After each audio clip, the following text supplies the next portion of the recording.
Aleyküm hurmatly Nokat Kabarcı Metetkan'ın katılışçıları. Bugün günge 4 iyun 2026 yılı Nokat ayının Kayragaç ayılı Ahmet İbrahim atındağı koçu Hacılar keldi taktı. Karağınızlar keçki saat 10:30 oldu. Bana keldi geç. Karağınızlar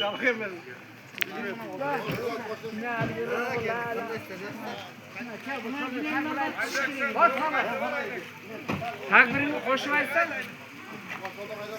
Allahu Ekber, Allahu Ekber. Allahu Ekber, Allahu Ekber. Allahu Ekber, Allahu Ekber. Velillahil hamd. Hacılar keldi tutacak kayragaçta karağınızlar.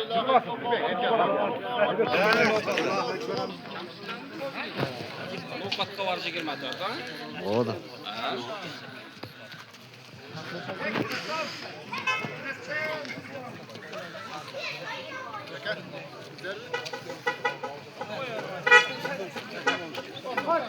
Hacılar geldi mi? Keç saat 10:30 oldu karağınızlar.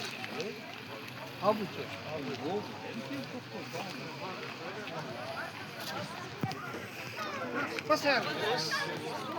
Ya basla. Doğru içeriye girip.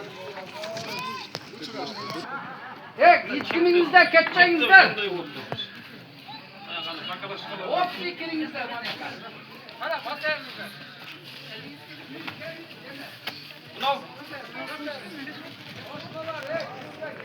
Hacılar geldi mi karağınızlar.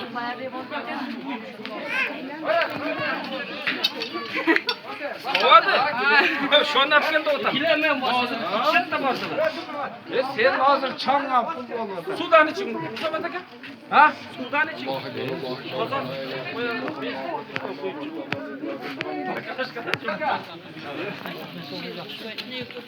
İçker akıllı. Ne mek çıktılar? Yüge girip çıktı. Allah Teala Şeyh Mustafa Peygamber Muhammed Mustafa sallallahu aleyhi ve sellem'e selam ve salatlar olsun. Ona bir kavgacıga varıp geldi. Allah'ın karzını asgarıp Allah Teala kabul kılsın. Cengil kılsın.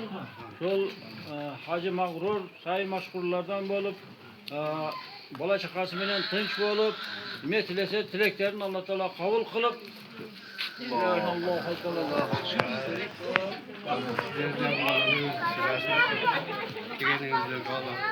Allah.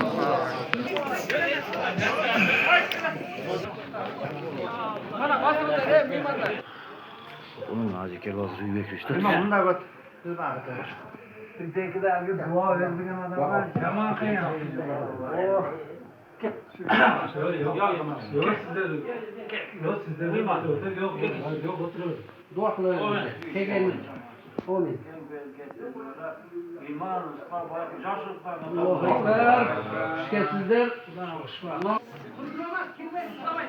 Nokat Kabarcı Metetkan'ın katılışçıları biz de arkadaşlar bizden alıştılar. Like basmayı unutmayın. Selamun aleyküm ve rahmetullah. Teşekkür ederim. O benim bölüm. Asıl dolaşıyor. Cam açtı.